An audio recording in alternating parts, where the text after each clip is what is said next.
ज्ञानेन्द्र साईजीको अभियान गएको हो राप्रपामा। हाम्रो नेपाल हामी नेपाली होइन अभियान चाहिँ त्यो ज्ञानेन्द्रजीको अभियान गएको। त्यो ज्ञानेन्द्रजीसँग पछि लाग्नेहरू, उहाँका भक्तिभाव आरती गर्नेहरू, धूप बाल्नेहरू जानु भएको। नागरिकलाई भ्रम नफैलाउनुस्, जे दिन्छु भन्नुभएको छ त्यो दिनुस् र जुन पार्टीमा जानु भएको छ त्यो पार्टीको विधि विधान पद्धति संस्कार सिकेर त्यहाँ काम गर्नुस्। नागरिकलाई महँगीले ढाड सेक्ने, नागरिकले दैनिक उपयोग गर्ने उपभोग्य वस्तुमा चाहिँ अत्यधिक रूपमा कर लगाउने, जग्गामा कर लगाउने, विकास भनेर एउटा गाउँलाई नगरपालिका घोषणा गरेर त्यहाँ पनि चर्को कर असुल्ने, महँगो शिक्षा लागू गरेर शिक्षाका नाममा लुट्ने, ठुला ठुला अस्पतालहरू निजीकरण, अस्पताललाई निजीकरण गरेर सरकारी अस्पतालमा सेवा प्रवाह नगरेर निजीमा बिरामी लगेर चाहिँ निजीमा लुट्ने, जिउँदालाई लुटे लुटे मरेकालाई पनि लुट्ने। हामी सम्पूर्ण राष्ट्रिय अभियानहरू एकत्रित छौँ।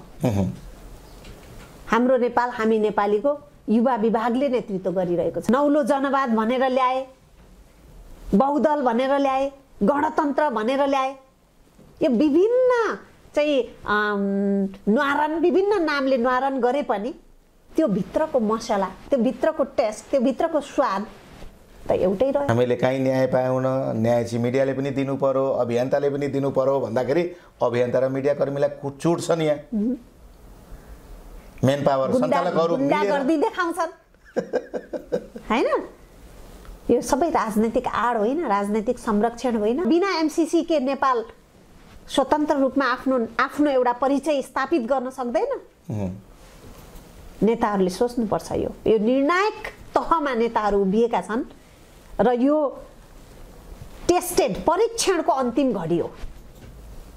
यो अन्तिम घडी हो। अब नेताहरू, जो नेताहरूले एमसीसी को पक्षमा मतदान गर्नुहुन्छ ती नेताहरूलाई अबको निर्वाचनमा नागरिकले जमानत जफत हुने गरेर मतदान गर्ने। हाम्रो प्रहरीसँगको लडाई होइन, हामी यो देशका विद्वान व्यक्तित्वहरूसँगको लडाई होइन।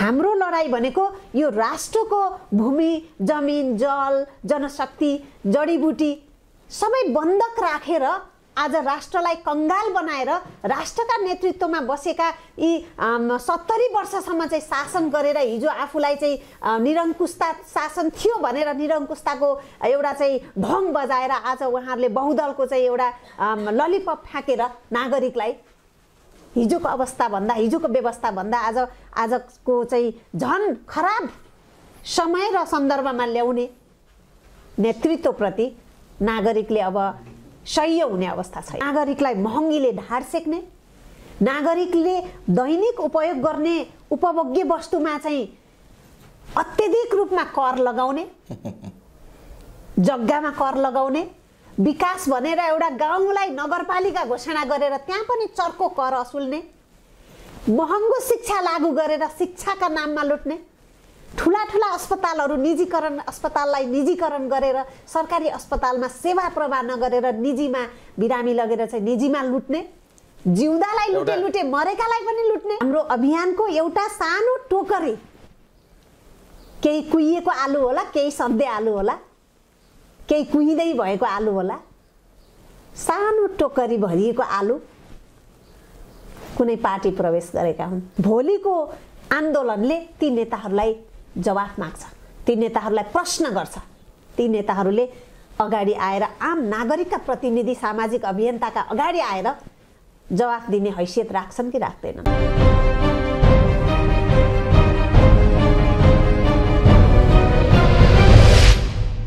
चस्मा लाउँछु, पक्नु पक्नु पक्नु कैसे ल रेडी गर्नु।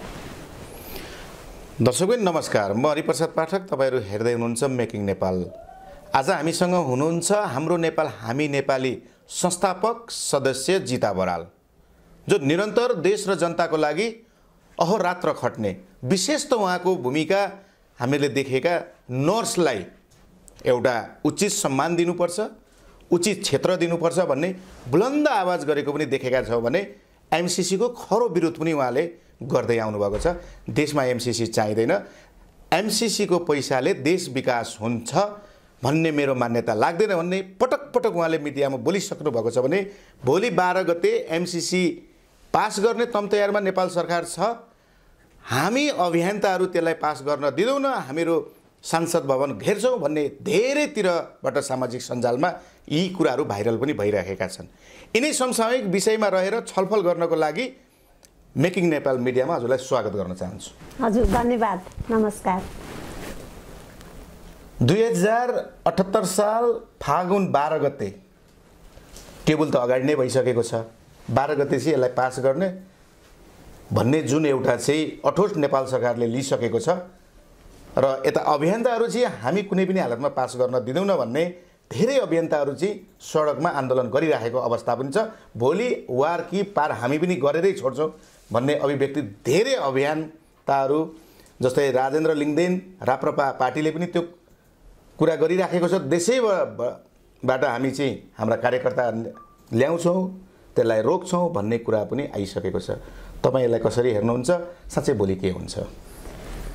यो अत्यन्तै विषम परिस्थितिमा राज्यको निर्णायक तह रहेको छ। संसदको रमिता हामी देखिरहेका छौँ दिनदिनै। कोही यसको पक्षका वकालत गरिरहेछन् त कोही विपक्षमा। सानो समुदाय भए पनि एउटा प्रतिनिधि पात्र भीम रावलजी सुरुदेखि नै चट्टाने अडानमा हुनुहुन्छ। हामी उहाँलाई सम्मान गर्छौँ र अहिले जति पनि छद्मवेशी नेताहरू जसले दोहोरो चरित्र देखाइराख्नु भएको छ, एकातिर नागरिकलाई नागरिकै पक्षमा छौँ कि भन्ने एउटा दिग्भ्रमित पार्ने सन्देश र त्यो चटक देखाइराख्नु भएको छ भने अर्कोतिर उहाँहरूको साँठगाँठ राज्य सत्तामा आफ्नो शक्ति कायम राख्नको लागि उहाँहरूको बाँडफाँड पैसा पद प्रतिष्ठामा उहाँहरूको राजनैतिक पहुँचको लागि चाहिँ साझेदारी अभियान यो छर्लङ्ग छ, स्पष्ट छ। यति हुँदा हुँदै पनि आम नागरिकहरूले एमसीसीलाई एउटा राष्ट्रियतासँग जोडिएको सन्दर्भ छ। यो अनुदान हो, सबैलाई थाहा छ। हाम्रो नेपाल अनुदान बिना सञ्चालन हुन सक्दैन, यो पनि सबैलाई थाहा छ। तर निशर्त अनुदान चाहियो। यदि कुनै राष्ट्रले, कुनै विकसित राष्ट्रले, विकसनमुख राष्ट्रले हाम्रो राष्ट्रलाई कुनै प्रकारको सहयोग गर्नुपर्छ, गर्छ, चाहन्छ भने निशर्त सहयोग गरोस्। नेपालले लिन्छ, नलिने होइन, लिएको हो। हिजो बाटो जापानले बनाएको छ, चाइनाले बनाएको छ, सडकका विकासहरू सबै अन्तर्राष्ट्रिय समुदायको सहयोगले बनाएको छ, हामीलाई थाहा छ। देशका ठुला ठुला अस्पतालहरू, टिचिङ अस्पताल विदेशी सहयोगबाट बनाएको छ। भरतपुरको क्यान्सर अस्पताल चाइनाले बनाइदिएको छ, हामीलाई थाहा छ। धेरै संरचनाहरू अन्तर्राष्ट्रिय समुदायबाट बनेको छ। कहिले पनि सडकमा नागरिकहरू अनुदान हामीलाई चाहिँदैन भनेर आएनन्, किनकि त्यहाँनिर राष्ट्रियता बेचिएको थिएन, त्यहाँनिर राष्ट्रिय स्वाधीनतालाई लिलाम गरिएको थिएन। आज एमसीसीले हाम्रो राष्ट्रको स्वाधीनतालाई लिलाम गरिराखेको सन्दर्भमा आम नागरिक सडकमा छन्, आम नागरिक घर घरमा एमसीसी राम्रो होइन भनिरहेका छन्। यी नेताहरूको कानको जाली फुट्ने गरेर अभियन्ता सामाजिक व्यक्तित्वहरूले आम नागरिकको प्रतिनिधित्व गर्दै सडकमा दिनहुँ विरोध सभा प्रदर्शन गरिरहेछन्। भोलि यी नेताहरू जसलाई नागरिकले चुनेका हुन्, भोट दिएर, मत दिएर, भोलि यिनको मत चाहिँदैन नेताहरूलाई। यो कुरा संसदमा जानेर पक्ष विपक्षमा मतदान गर्ने नेताहरूले राम्ररी बुझ्न जरुरी छ। र भोलि साँच्चीकै सडकमा युवाहरू तम तयार छन्। यदि पक्षमा मतदान गर्ने सांसदको हात काट्न युवाहरू तयार छन्, भोलि संसदको गेटबाट बाहिर निस्किँदा ती सांसदहरू आफ्नो जीवलाई धरापमा राखेर आफ्ना शरीर अङ्ग भङ्ग हुन्छ भन्ने जान्दा जान्दै सही गर्छन् र मतदान गर्छन् भने त्यो क्षति यो देशको लागि ठुलो क्षति हुन सक्छ। नेताहरूले बुझ्नुपर्छ। आज नेताहरूले हाम्रो देशको कायापलट हुन्छ, हाम्रो देश नै परिवर्तन हुन्छ, हाम्रो देश नै सिङ्गापुरभन्दा माथि उठ्छ भनेर जसरी अभिव्यक्ति दिइराख्नु भएको छ, यो एउटा अनुदान भनिराख्नु भएको छ, एमसीसीले यो हाम्रो लगानी भनिराखेको छ। दुईटा कुरा त्यतिकै बाजिएको छ। यो बाजिएको कुरालाई नेपाल सरकारले आम नेपाली जनताको सामुन्ने लानुपर्छ भन्ने ध्यान आकर्षण चाहिँ किन भएन? धेरै कुरा बाजिएको छ। लगानी हो, उसले केही फाइदा हेरेको होला, लगानी हो, विभिन्न विकासका परियोजनामा गर्ने लगानीका आफ्नै आचार संहिताहरू होलान्, आफ्नै कानुन होलान्, सम्झौता होलान्। तर यो देशकै कानुनभन्दा सर्वोत्कृष्ट रहने गरी एमसीसी चाहिँ के हो त्यस्तो, र बिना एमसीसी के नेपाल स्वतन्त्र रूपमा आफ्नो एउटा परिचय स्थापित गर्न सक्दैन? नेताहरूले सोच्नुपर्छ। यो निर्णायक तहमा नेताहरू उभिएका छन् र यो टेस्टेड परीक्षणको अन्तिम घडी हो। यो अन्तिम घडी हो। अब जो नेताहरूले एमसीसी को पक्षमा मतदान गर्नुहुन्छ ती नेताहरूलाई अबको निर्वाचनमा नागरिकले जमानत जफत हुने गरेर मतदान गर्नेछन्। जसरी गगन थापा जस्ता व्यक्तिहरूले चाहिँ हामीले एमसीसी चुनावभन्दा अगाडि नै यसलाई चाहिँ कार्यान्वयनमा ल्याइसक्नुपर्छ, पास गरिसक्नुपर्छ भनेर अभिव्यक्ति दिनुपर्ने कारण चाहिँ के? त्यो उहाँले सोध्नुपर्छ। के रहस्य लुकेको छ यसमा चाहिँ? उहाँलाई नै सोध्नुपर्छ। भोलिको आन्दोलनले ती नेताहरूलाई जवाफ माग्छ, ती नेताहरूलाई प्रश्न गर्छ। ती नेताहरूले अगाडि आएर आम नागरिकका प्रतिनिधि, सामाजिक अभियन्ताका अगाडि आएर जवाफ दिने हैसियत राख्छन् कि राख्दैनन्? भोलि हामी त्यो पनि हेर्छौँ। हाम्रो प्रहरीसँगको लडाई होइन, हामी यो देशका विद्वान व्यक्तित्वहरूसँगको लडाई होइन। हाम्रो लडाई भनेको यो राष्ट्रको भूमि, जमिन, जल, जनशक्ति, जडीबुटी सबै बन्धक राखेर आज राष्ट्रलाई कंगाल बनाएर राष्ट्रका नेतृत्वमा बसेका यी 70 वर्षसम्म चाहिँ शासन गरेर हिजो आफूलाई चाहिँ निरङ्कुशता शासन थियो भनेर निरङ्कुशताको एउटा चाहिँ ढङ बजाएर आज उहाँहरूले बहुदलको चाहिँ एउटा ललिपप फ्याँकेर नागरिकलाई हिजोको अवस्था भन्दा, हिजोको व्यवस्था भन्दा आजको चाहिँ झन खराब समय र सन्दर्भमा ल्याउने नेतृत्वप्रति नागरिकले अब सह्य हुने अवस्था छैन। भनेपछि 10 वर्षे द्वन्द्वकाल नेपाली जनताले रुचाइएको पनि थिएन, त्यो आन्दोलन नेपालको लागि पनि गरिएको थिएन, त्यो समग्र विदेशीको डिजाइनमा भएकै त्यो एउटा चाहिँ प्रमाणित भयो त? युद्ध थियो त? 10 वर्ष युद्ध प्रमाणित भएन त? नौलो जनवाद भनेर ल्याए, बहुदल भनेर ल्याए, गणतन्त्र भनेर ल्याए, यो विभिन्न चाहिँ न्वारण, विभिन्न नामले न्वारण गरे पनि त्यो भित्रको मसला, त्यो भित्रको टेस्ट, त्यो भित्रको स्वाद त एउटै रह्यो। कसरी हुन्छ नागरिक लुट्ने, नागरिकलाई महँगीले ढाड सेक्ने, नागरिकले दैनिक उपयोग गर्ने उपभोग्य वस्तुमा चाहिँ अत्यधिक रूपमा कर लगाउने, जग्गामा कर लगाउने, विकास भनेर एउटा गाउँलाई नगरपालिका घोषणा गरेर त्यहाँ पनि चर्को कर असुल्ने, महँगो शिक्षा लागू गरेर शिक्षाका नाममा लुट्ने, ठुला ठुला अस्पतालहरू निजीकरण, अस्पताललाई निजीकरण गरेर सरकारी अस्पतालमा सेवा प्रवाह नगरेर निजीमा बिरामी लगेर चाहिँ निजीमा लुट्ने, जिउँदालाई लुटे मरेकालाई पनि लुट्ने, लासलाई पनि बन्धक राखेर व्यापार गर्ने, एउटा नैतिक शिक्षालाई हटाएर चाहिँ एउटा चाहिँ बुर्जुवा शिक्षा यो त्यो गर्ने। हेर्नुस्, हाम्रो संस्कृति एउटा धर्म बेचियो, संस्कृति बेचियो, संस्कार बेचियो, जनशक्ति बेचियो। नेपालका त्यत्रा कल कारखानाहरू बन्द गरेर यो देशलाई चाहिँ धाराशाही बनाउने अर्थतन्त्र किन आवश्यक थियो? हामीलाई किन चाहियो? हामीलाई पुँजीवादी किन ल्याउन सक्दैन हाम्रो देशको माटो सुहाउँदो अर्थतन्त्र नेतृत्वले? हामी लामो समयदेखि हेर्दै आएका छौँ र हिजोको निरङ्कुशता त्यो भन्दा दर्दनाक अवस्थाको निरङ्कुशता। नेपाली अहिले जुन अवस्थामा गएका छन्, जुन लोभीमा आज चाहिँ हामी आम नेपाली जनताहरू परिसकेका छौँ, जो एउटा भौतिकवाद भन्दा माथि हामीहरू उठ्न सकिराखेका छौँ, हामीहरूलाई पद र पैसा भन्दा अब केही चाहिँदैन भनेर जुन मानसपटलमा हाम्रो 2046 सालदेखि भरिएको छ, यो हट्न सक्ला नेपालबाट? हट्छ, बिस्तारै हट्छ, सम्भावना छ, समय लाग्छ, परिवर्तन सम्भव छ। हिजो पनि परिवर्तनका नाममा धेरै केही नेताहरूले धेरै सिन्डिकेट बनाएर आफ्ना चाहिँ कार्यकर्ता खटाएर एमालेले एनजिओ सञ्चालन गरेर आफ्ना कार्यकर्तालाई गाउँमा पठाएर तलबी कार्यकर्ता हैन, नेपाली कांग्रेसले त्यसरी नै एउटा राज्य सत्ता लामो समय हातमा लिएर बसिरहँदा आफ्ना कार्यकर्तालाई चाहिँ एउटा चाहिँ देशको निजीकरण, व्यवसाय मा तल्लीन बनाएर आज देश लुटिएको हो, नागरिकलाई लुटिएको हो।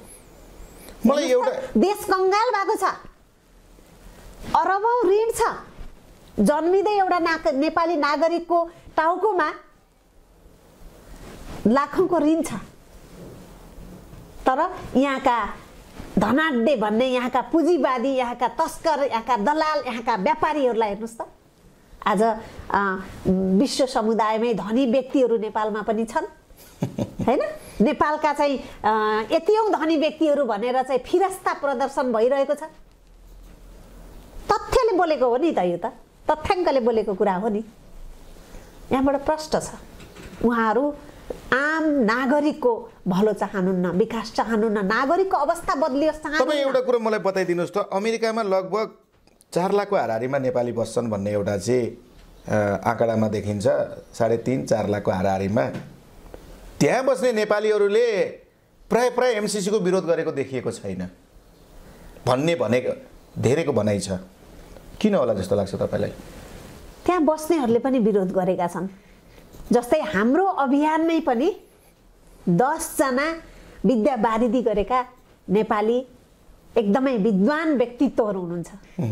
हाम्रो अभियान, हाम्रो एउटा सानो अभियान हो नि त। हामीले एउटा सुशासनको लागि, भ्रष्टाचार अन्त्यको लागि, शिक्षा स्वास्थ्यमा भएको यो निजीकरणको अन्त्य हुनुपर्छ, राज्यले जिम्मेवारी लिनुपर्छ भनेर सुरुवात गरेको एउटा सानो देशको एउटा सानो समुदाय हाम्रो अभियान। यसमा समर्पित 10 जना विद्या वारिदी गरेका, त्यही अमेरिकाबाट, अमेरिकामै बस्नुहुने, विभिन्न स्टेटमा बस्नुहुने उहाँहरूले त विरोध गरिराख्नु भएको छ, उहाँहरूले लेखिराख्नु भएको छ, उहाँहरूले फेसबुक लाइभ, सोसल नेटवर्कबाट, फेसबुक ट्विटर प्रयोग गरिराख्नु भएको छ। हामी सानो समुदायबाट नै यसलाई लिन सक्छौँ। त्यसकारण सबै पक्षमा हुनुहुन्न। अमेरिकामा बसे पनि नेपाललाई अत्यन्तै माया गर्ने साथीहरू हुनुहुन्छ, विद्वान सरहरू हुनुहुन्छ, म्याडमहरू हुनुहुन्छ।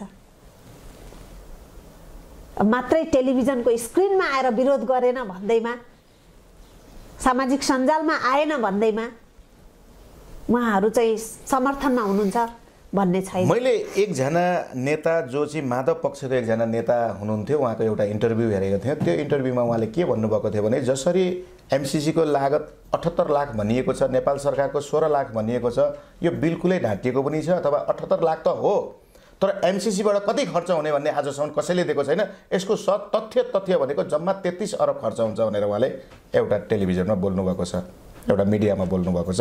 उहाँले के भन्नुहुन्थ्यो, शिव खोलादेखि बाँदरमुढेसम्म बाटो विस्तारको लागि 5 अरब छुट्याइएको छ भने 28 अरब त्यहीँबाट लानको लागि बिजुली विस्तारको लागि छुट्याइएको छ। जम्मा 33 अरबको खेल हो, 45 अरब भनेका यिनै व्यक्तिहरूलाई किनिएको छ भनेर उहाँले एउटा अन्तर्वार्ता दिनुभएको छ। यसलाई तपाईँ के भन्नुहुन्छ? त्यसमा चलखेल रहेछ कि रहेन रहेछ, त्यो सत्य तथ्य हो कि होइन? ठुलो चलखेल छ। हेर्नुहोस्, यदि ठुलो चलखेल नहुन्थ्यो भने अमेरिकाले ए बाबा तिम्रो अनुदान हामीलाई चाहिँदैन भनेर सडकमा यो नागरिकहरू यसरी दिनहुँ आन्दोलन गरिरहेका छन्, दिनहुँ विरोध सभा गरिरहेका छन्। नागरिकले रुचाएका छैनन् एमसीसी भने यो अर्को देशलाई दिउँ न त भनेर किन लान सक्दैन त अमेरिका? किन मरि हत्ते गर्छ त नेपालमै एमसीसी जसरी पनि राख्नुपर्छ भनेर? त्यहाँनिर ठुलो स्वार्थ छ र हाम्रा नेताहरू किन त्यसो गर्छन् त? एउटा सामान्य एनजिओले अरबौंको बजेट चलाउँछ, सामान्य एनजिओले, आइएनजिओले। अनि हामी देखिरहेछौँ यहाँ ठुल्ठुला चाहिँ तपाईँको व्यापारीहरूले कर नतिरेर बसिराखेको। अनि हामी देखिरहेछौँ ठुल्ठुला देशका काण्डहरू, ललिता निवास काण्ड होस्, 4G घोटाला काण्ड होस्, 33 किलो सुन काण्ड होस्, व्हाइट बडी काण्ड होस्, एनसेल काण्ड होस्, सबैलाई समेटौँ त यहाँ। त्यो पनि छोडिदिउँ, त्यो पनि अहिले सरकारले गर्न सकेको छैन, नियन्त्रण गर्न सकेन।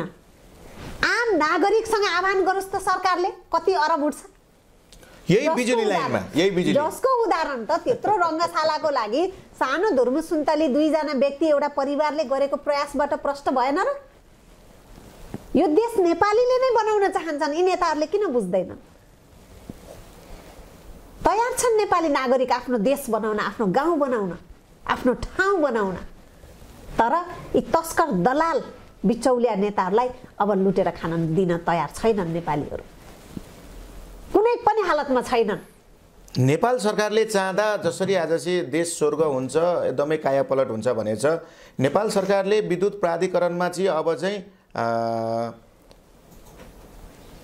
यो तपाईलाई चाहिँ जसरी ब्याङ्कले खोलाउँछ नि सेयर, नेपाल सरकारले त्यो सेयर खुलाउने हो भने त यहाँ अरब होइन खरब रुपियाँ उठ्छ। नेपाल सरकारले त्यसमा ध्यान चाहिँ किन दिँदैन? नेपाली जनता तिम्रो कामै गर्दैन। तपाईँ मान्नुहोस् न, नेपाल सरकारले कुनै ठाउँमा जिम्मेवारी लिएको देख्नुहुन्छ? आयल निगम घाटामा किन छ? आयल निगम घाटामा छ जस्तो लाग्छ तपाईँ? किन छ त? आज दिनौ आयल निगम घाटामा छ। 84 रुपियाँमा आउने आज चाहिँ 146 हुँदा पनि घाटा भन्छ। उहाँहरूले किन भनिराख्नु भएको छ त? नेपाल सरकारको लाचारी होइन? त्यही विद्युत प्राधिकरणले नाफामा लैजान सक्छ, आयल निगमलाई किन गर्न सक्दैन? यसपालि फेरि नाफा बढेको छ कुलमा नआउने बित्तिकै। हेर्नुहोस् त। अनि तपाईँ हेर्नुहोस् न, यो अन्तर्राष्ट्रिय विमानस्थलको हेर्नुहोस्, व्यवस्थापनलाई हेर्नुहोस्, राष्ट्रिय विमान हाम्रो डोमेस्टिक होइन आन्तरिक विमानस्थलको व्यवस्थापन हेर्नुहोस्। यहाँनिर 25 जना भन्दा बढी जमघट नगर्ने, सामाजिक दूरीका ठुला ठुला चर्का गफ दिनेहरूले त्यहाँको भिड हेर्नुहोस् त। यो राज्य लाचारी होइन, यो सरकार लाचारी होइन, क्षमता भएको सरकार हो, यो असक्षम सरकार हो, प्रमाणित भइसक्यो। भनिसक्नु भएको छ त सम्माननीय प्रधानमन्त्रीले, शेरबहादुर देउबाजीले भनिसक्नु भएको छ, हामी अब असफलमा जाँदैछौँ, हाम्रो पुस्ता असफल प्रमाणित हुँदैछ। यो मैले भने होइन, उहाँकै पार्टीका वरिष्ठ नेता रामचन्द्र पौडेलजीले भनिसक्नु भएको छ। विभिन्न दलका इनर्जेटिक लिडरसिपले विश्लेषण गरिरहेका छन्। रामचन्द्र पौडेलजीले चाहिँ आफ्ना नेता आफ्ना कार्यकर्ताहरूलाई यहाँ हाम्रो चाहिँ नेताहरूले गलत गर्दैछन्, अब तिम्रो बाटोमा आउनुपर्छ युवा साथीहरू भनेर किन आह्वान गर्न सक्नुहुन्न? कसले टेर्ने? यहाँ कसैले कसैलाई नटेर्ने हो? दलाल, बिचौलिया, तस्कर, गुण्डा, अपराध गर्ने अपराधी, बलात्कारी अरूको पेसा भएको छ राजनीति। कारण त्यही हो। कारण त्यही हो। र रोग क्यान्सर भनेको राजनीतिमै छ। सबभन्दा पहिला राजनीति शुद्धिकरण नै जरुरी छ र हाम्रो अभियानको मुख्य उद्देश्य नै राजनीति शुद्धिकरण हो। हामीले सुरु गरिरहेको जसरी तपाईलाई चाहिँ श्रीलङ्कामा एमसीसी लागू गर्न खोज्दाखेरि 85% जनताले नरुचाउँदाखेरि 15% तिनै सांसद सभासद उनैका वसेपसेले चाहँदाखेरि र 4%ले चाहिँ शुद्धिकरण गर्नुपर्छ, 11%ले जस्ता त्यस्तै पास गर्नुपर्छ भन्दाखेरि पछाडि हटेको समय र त्यहाँको चाहिँ सरकार नै कायापलट भएको अवस्था थियो नि त। हाम्रोमा सम्भावना छ, गरोस् न, छ हिम्मत सरकारको, सर्वेक्षण गर्ने हिम्मत छ।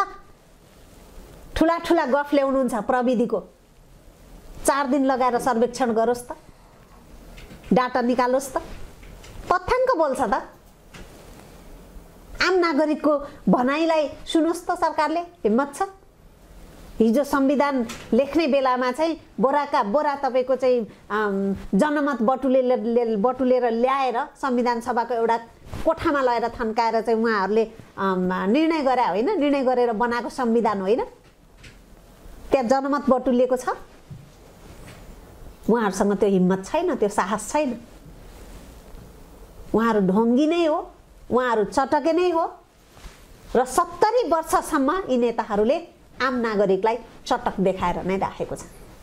एउटा टेलिभिजन कार्यक्रममा भूपू सेनापतिज्यूले, जो रुकमान कटवाल महारथी महासेनापति रुकमान कटवालज्यूले के भन्नु भने एमसीसी नेपाललाई चाहिन्छ, एमसीसी आउँदैमा अमेरिकाको सेना आउँदैन, कहीँ लेखिएको छैन भन्ने उहाँको अभिव्यक्ति पनि आएको थियो। यसलाई के भन्नुहुन्छ तपाईँ? उहाँले ग्यारेन्टी गर्न सक्नुहुन्छ? हिजो आफ्नै अगाडि यो देशको पहिचान, यो देशको गौरव, राज संस्था सकियो त उहाँ नै नेतृत्वमा हुनुहुन्थ्यो होइन?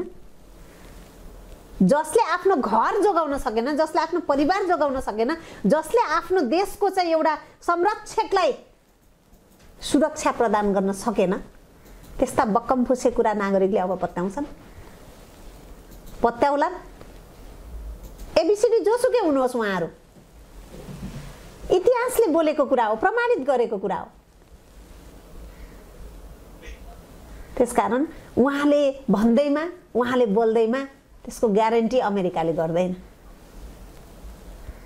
त्यति भ्रम पनि अब नफाल्दा हुन्छ भन्छु म चाहिँ नेपाली जनतालाई सचेत भएका छन्।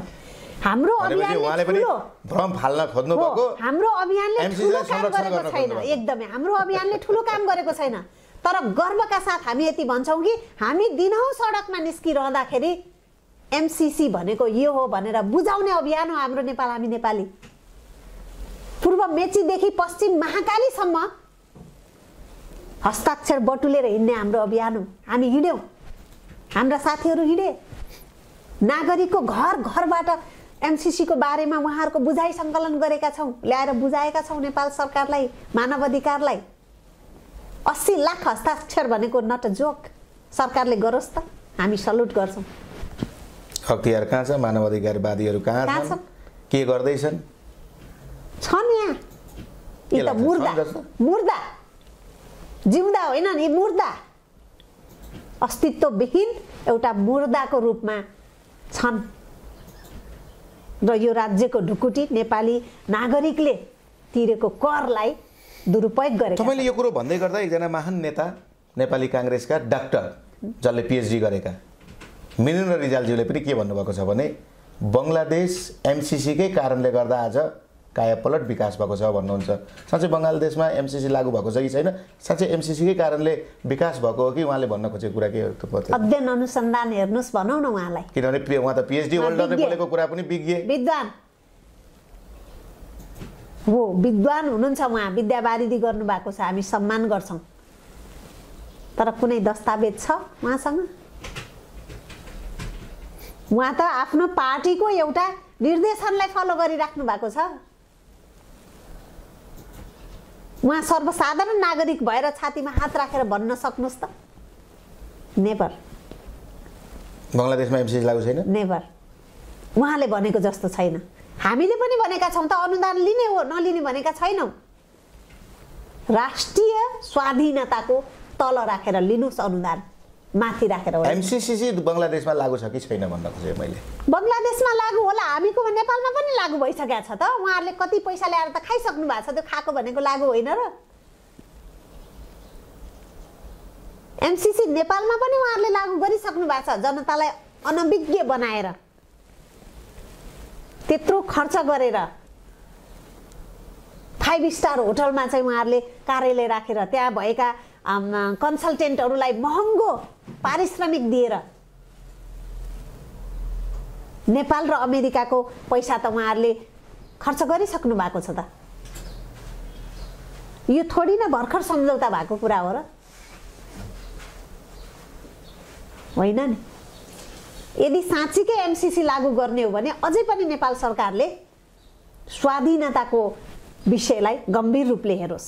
हाम्रो अनुरोध छ, गम्भीर विषयको रूपमा लियोस्। स्वाधीनतालाई चाहिँ कुनै पनि हालतमा सम्झौता नगरियोस्। एकजना नेकपाकै नेताले के भन्नुभएको छ भने फेरि अमेरिकाले 4वटा क्याटेगोरीको देशलाई जहिले पनि आक्रमण गर्छ। एउटा गरिब देशलाई, एउटा युद्धग्रस्त देशलाई, एउटा अर्थ उपार्जन गर्ने देशलाई, एउटा उसको कार्यनीतिलाई पालना गर्ने देशलाई भनेको छ। साँच्चै यो सत्य हो उहाँले भन्नुभएको त्यो कुरो? विकसित राष्ट्र हो, शक्तिशाली राष्ट्र हो, यो त ध्रुव सत्य कुरा हो नि। शक्तिशालीले कमजोरलाई दबाउँछ नै, यो ध्रुव सत्य कुरा हो। तर हामी शक्तिशाली किन नहुने? हामी एकताबद्ध किन नहुने? हामी आफैमा स्वर्ग भएको देश, के को कमी छ त हामीसँग? के छैन यहाँ? के छैन यहाँ? एउटा मात्रै देखाइदिँदा हुन्छ। हेर्नुहोस् त, इन्डोनेसिया जस्तो टापु भएको देशले छलाङ मारेको छ आज। हाम्रो नेताको ज्ञान कता गयो? हैन, हामीको नेताको यति देश विदेश घुम्नु भएको छ उहाँहरू। के सिकेर आउनुहुन्छ उहाँहरू? के लिएर आउनुहुन्छ उहाँहरू? इजरायल त यहाँबाट व्यक्ति पठाइन्छ एउटा चाहिँ प्रविधि विकास गरेर ल्याओस् भनेर, तर को पार्टीको कुन चाहिँ कार्यकर्तालाई पठाउने, कसरी त्यहाँबाट 10-20 लाख रुपियाँ कमाएर ल्याउने भन्ने नीति त छ। त्यसकारण यो राजनीति नै ठुलो क्यान्सर बनेको छ। हरेक पेसा, व्यवसाय, कर्मचारी तन्त्र, ब्युरोक्रेसीदेखि लिएर सडक, हैन, एउटा सडकमा व्यापार गरेर बस्ने व्यक्तिहरूलाई समेत राजनीतिक हस्तक्षेपका कारण उनीहरूले आफूले गरी खान पाएका छैनन्। यहाँ दलाल, क्रसर उद्योग, ढुङ्गा माटो गिटी बेच्नेहरू हो, भ्रष्टाचार गर्ने सानो समूहदेखि ठुलो नीतिगत भ्रष्टाचारका कुराहरू, व्यक्तिगत भ्रष्टाचारदेखि नीतिगत भ्रष्टाचारका कुराहरू छ्यापछ्याप्ती छ। आयोगहरूमा हेर्नुहोस् त, कार्यकर्ता भर्ती केन्द्र भागबन्डा नमिलेर अहिले आयोगहरू सबै खाली छन्। यो भन्दा दुर्दशा, यो भन्दा निकम्मा सरकार हामी कल्पना पनि गर्न सक्दैनौँ। त्यसकारण एउटा लोकसेवा आयोगलाई पनि एउटा चाहिँ राजनीतिक थलो बनाइसकेको अवस्था छ एकदमै, जहाँ स्वस्थ व्यक्ति जान पाउँदैन। भागबन्डा हेर्नुहोस् त, यो कोटा सिस्टम भनेको चाहिँ के रहेछ दिदी? अब यो पनि के हो त? कार्यकर्ता पाल्ने हो अनि आफ्ना कार्यकर्तालाई विभिन्न बहानाले भर्ती गर्ने केन्द्र, नागरिकलाई महँगीले ढाड सेक्ने, नागरिकले दैनिक उपयोग गर्ने उपभोग्य वस्तुमा चाहिँ अत्यधिक रूपमा कर लगाउने, जग्गामा कर लगाउने, विकास भनेर एउटा गाउँलाई नगरपालिका घोषणा गरेर त्यहाँ पनि चर्को कर असुल्ने, महँगो शिक्षा लागू गरेर शिक्षाका नाममा लुट्ने, ठुला ठुला अस्पतालहरू अस्पताललाई निजीकरण गरेर सरकारी अस्पतालमा सेवा प्रवाह नगरेर निजीमा बिरामी लगेर चाहिँ निजीमा लुट्ने, जिउँदालाई लुटे मरेकालाई पनि लुट्ने बारीदी गरेका छन् भन्ने जस्तामा पनि देखिन्छ। तथ्याङ्क छ, नेपाल सरकारसँग दिन सक्छ। तथ्याङ्क त देखाइसके त अस्ति 21 लाख मात्र छन् भन्नु नेपाल सरकारले, विदेशमा जम्मा तपाईहरु 80 लाख भन्नुहुन्छ, नेपाल सरकारले 21 लाख भन्छ। यो चाहिँ के भएको त? यो बीचमा डाटा छैन नेपाल सरकारसँग, दलाल र बिचौलिया मार्फत पठाइएकोले गर्दा यो अवस्था आएको। पारदर्शी छैन, वैदेशिक रोजगारमा पारदर्शी छ तपाईको। नेपाल सरकारले 10,000 मात्रै शुल्क लाग्छ भनेको ठाउँमा यी मेन पावरहरूले लाखौं ठगिएका घटनाहरू तपाई हाम्रा अगाडि छताछुल्ल छैनन् र लुकाएर लुक्छ। हामीले काहीँ न्याय पाउन, न्याय चाहिँ मिडियाले पनि दिनु पर्यो, अभियन्ताले पनि दिनु पर्यो भन्दाखेरि अभियन्ता र मिडिया कर्मीलाई चुट छ नि। यहाँ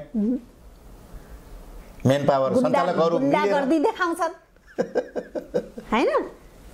यो सबै राजनीतिक आड होइन, राजनीतिक संरक्षण होइन, प्रष्ट छ। हामी कार्यक्रमको अन्तिममै छौँ। अन्तिममा तपाईहरुको भोलिको कार्यक्रम जुन एमसीसी को खरो विरोध गर्ने भनेर धेरै युवा साथीहरू, युवा आवाजहरू हामीले सुन्दैछौँ, विभिन्न सामाजिक सञ्जालमा भाइरल भएको देख्दैछौँ। तपाईहरुको भोलिको योजना के छ? आज हाम्रो दर्शकलाई प्रष्ट पारिदिनुस्। हजुर धन्यवाद। भोलि निर्णायक आन्दोलन हो। हामी सम्पूर्ण राष्ट्रिय अभियानहरू एकत्रित छौँ। हाम्रो नेपाल हामी नेपालीको युवा विभागले नेतृत्व गरिरहेको छ।